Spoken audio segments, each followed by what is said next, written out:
let me go into more detail how this course is structured, or the structure that this course follows. So each independent week we will have different themes, and those themes will allow you to move deeper and deeper within, removing more and more of these onion layers. So week number 1 is, for example, about awareness, awakening awareness. Number 2, what is veiling that truth? Then we will destabilize the mind. Then adaptation in the next week, then a stabilization of the expanded mind, and then a week of freedom.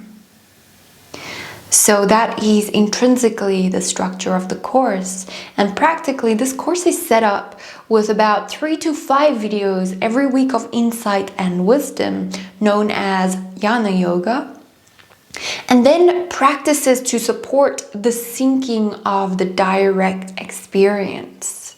So the practices and the experiences included in this course were carefully selected to support the direct journey.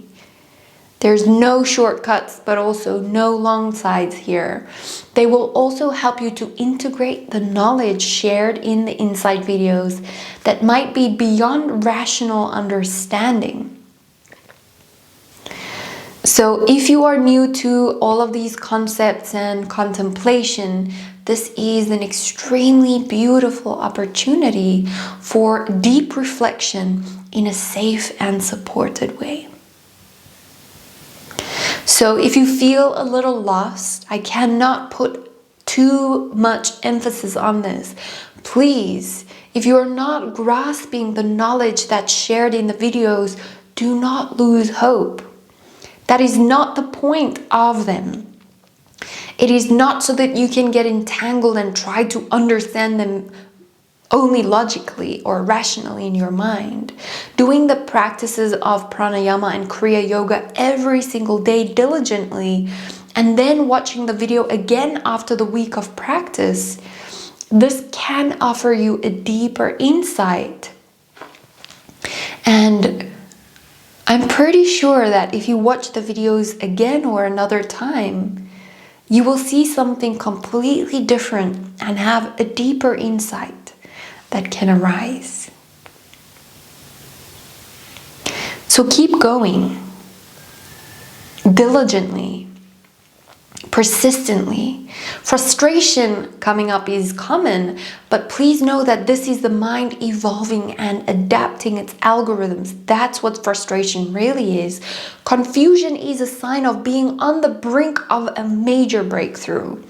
So don't see these as bad things, they just are. The knowledge shared in this course is extremely sacred and powerful. It is knowledge that has been kept hidden and a secret for an extremely long time. So the practices included here were done by many of the sages in the past 5,000 years, and it is my feeling that they never tried to keep it a secret or for them to be diluted and altered in any way. Thus, I share with you as openly and exact as I can from that lineage. When and how to practice. Okay, so it is beneficial to find a time of the day that you can practice every single day. And the same time, your mind has a circadian rhythm. So whether that is in the morning, in midday, or even in the evening, when you set up a specific time of the day and you stick to that, the mind and the brain includes it into its algorithmic structure, and it gets easier and easier to practice at that time. For example, I like to do my practices first thing in the morning, because I know that if I get busy with other things, that I have a poor ability to prioritize, and I will get influenced and my personal practice will suffer the consequences. So just knowing all of these things that I'm easily distracted, I do it first thing in the morning. But you know your journey better than I do. So That's up to you. This then also sets the tone for the rest of the day if I do it first thing in the morning. But again, everyone is uniquely different, so follow and honor your specific rhythm. Also, getting a hang of your wheel of sabotage here, because we all have those tendencies. Find your time and stick to it no matter what. Make it a non-negotiable.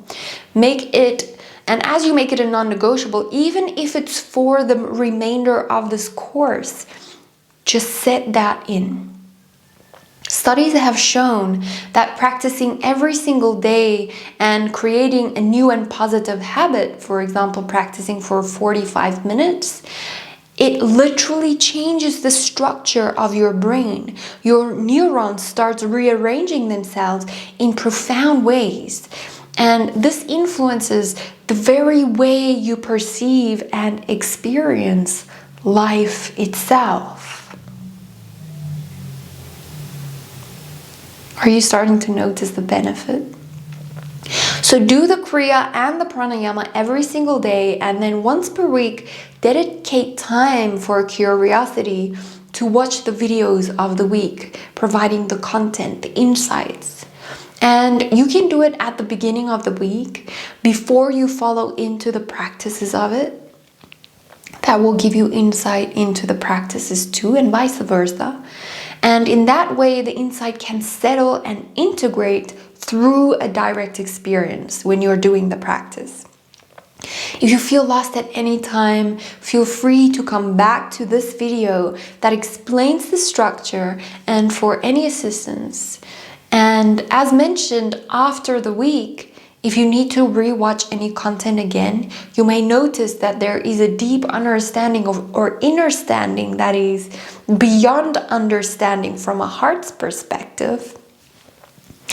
Then come back to the video, watch it again, contemplate, genuinely inquire, and from there, I think there might be more insights arising for sure.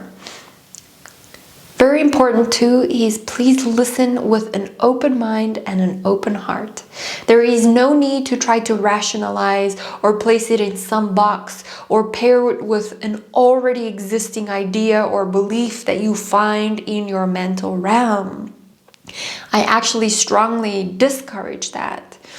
The mind will automatically try to do this as it organizes the new presented information and wisdom.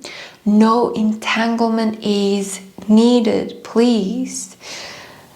So observation of this is enough. Because every piece of truth offered here is a seed that is passed into your consciousness and will germinate and bloom when the time is right. The day you plant the seed is not the day you eat the fruit. So trust the process, trust yourself, trust in the creative and the spontaneous intelligence of life. And then lean into that trust. Lean into that intelligence that flows through you as you. Because the same extraordinary intelligence that composes a bee to fly effortlessly, even though its wings are too small to really carry the weight of its big body, that same intelligence is coursing through every single cell of your body, mind, and soul.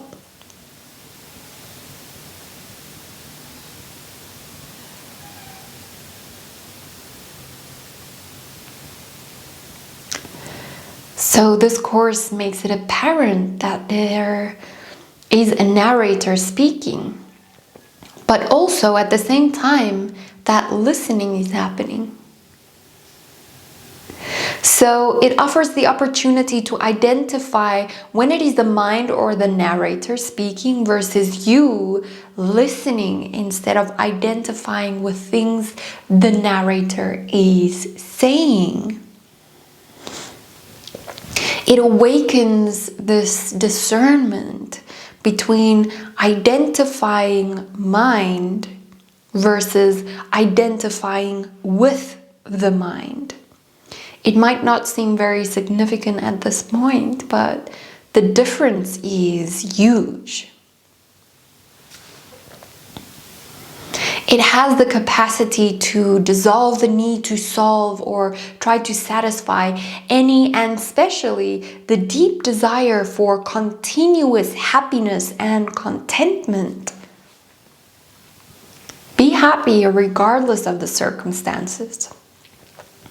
This shared yearning to eliminate suffering and chase pleasure or happiness starts merging and governing your actions, your thoughts, and your conditioned beliefs.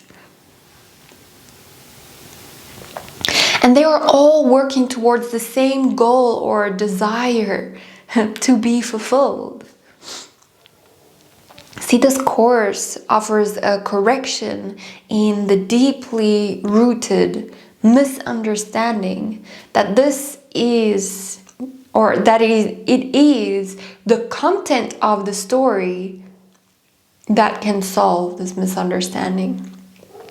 It shares the tools for you to unroot suffering and struggle, which ultimately leads to peace in the discomfort.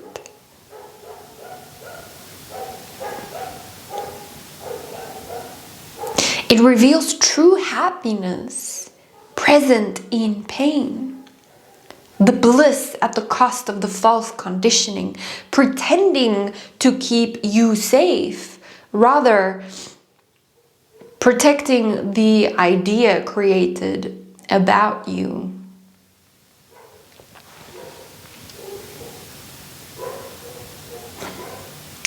So I hope it becomes clear through this course that there is a deep yearning in us all to follow the curiosity and discovering of remembering what we are, and that is beyond any form.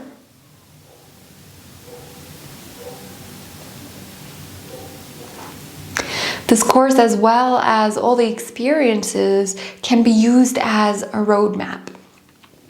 It offers directions and points to landmarks along the way. But only you, dear one, can walk this direct path. The flow and the content cuts through irrelevant things. It doesn't feed a lie, nor does it sugarcoat or create a nicer path. This is the direct path of remembering, of realizing your true self, or maybe even your not self.